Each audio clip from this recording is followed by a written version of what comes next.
Hey, thanks for joining us again in another one of our ITAM shorts here on the Sam Beast YouTube channel.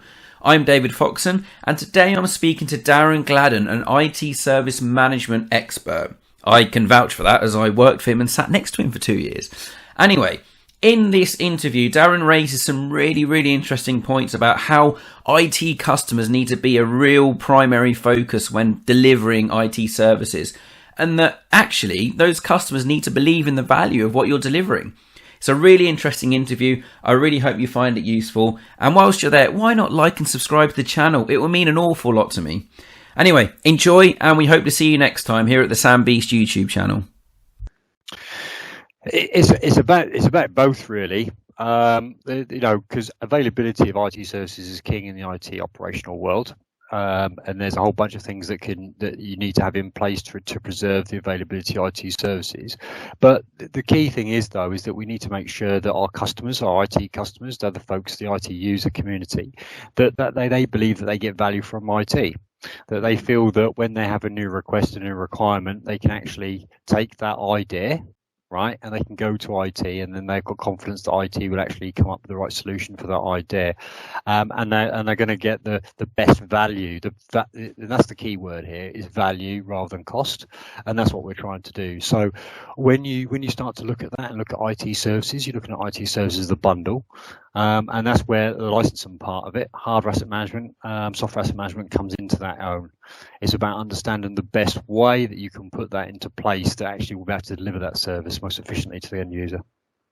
Yeah, so before we go on to the SAM and ITAM thing, obviously I hate bringing it up, but it's a huge topic at the moment, the old coronavirus and COVID-19. From a service management point of view, when that initially started to kick off back in like February, March sort of time, how did your clients cope with it, and what kind of changes have you had to make now? Obviously, you're working from home now, but when your clients go from an office-based service to a remote service, what kind of changes have you seen happen over the last few months? Well, there's quite a big one. The first one is that, do we have the backbone so that people can access IT services that are traditionally hosted within the comms room or the data center, if you like, and the security aspect of that is the VPN. So what you tend to find is that, yeah, it's a great idea, everyone works from home, but not everyone got access to systems because you haven't got enough VPN licenses. That's the first thing. That's the first challenge which changed. Then we had the situation of how many people have actually got laptops, how many people have actually set up for mobile working. That's the first thing. Then you think, well, there's a whole bunch of people that use desktops, so we need to get laptops to those people so they can efficiently work. Then we have some kind of other challenges around the applications that they use, because some applications that depend on what sort of organization has, there's still a lot of fat clients out there that have obviously a lot of latency constraints. So that's the other thing you need to consider. So then you start to think, well, some of these applications now, there's quite a lot of technical debt, because you need to think more strategically, how do we move away from them, because the world is changing to remote working. But the other thing that I've really seen is the change, certainly with the organizations that I've worked with, is that then we get that if organizations are expecting their users, or their staff, to actually use work from home, then there's the whole health and safety aspect of that.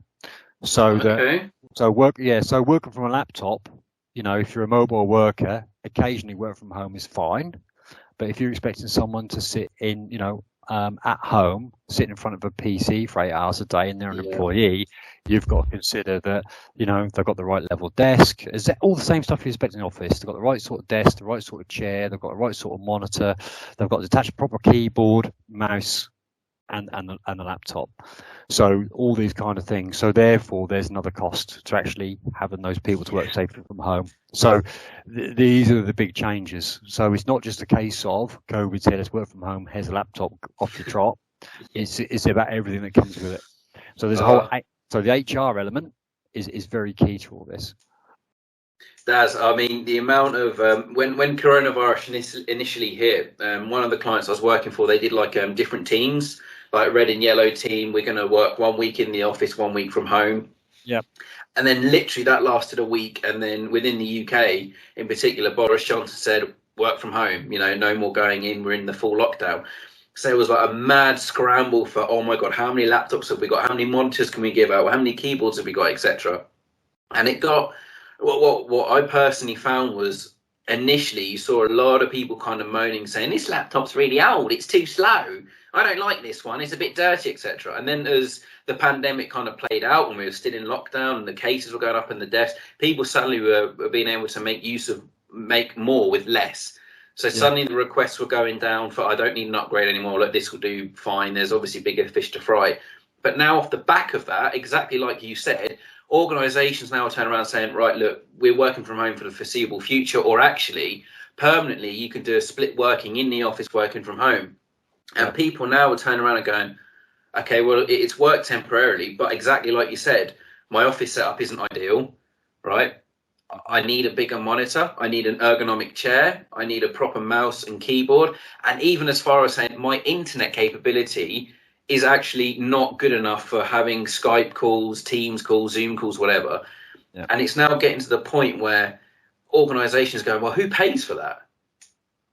If your internet's slow but we're asking you to work from home, do we have to contribute towards you upgrading your internet? Do we have to pay for your chair that we're never going to get back? So there's a lot of questions, in particular we're getting on LinkedIn and emails and stuff, is how on earth do I plan for my budget next year? Yeah, absolutely. How do I do it?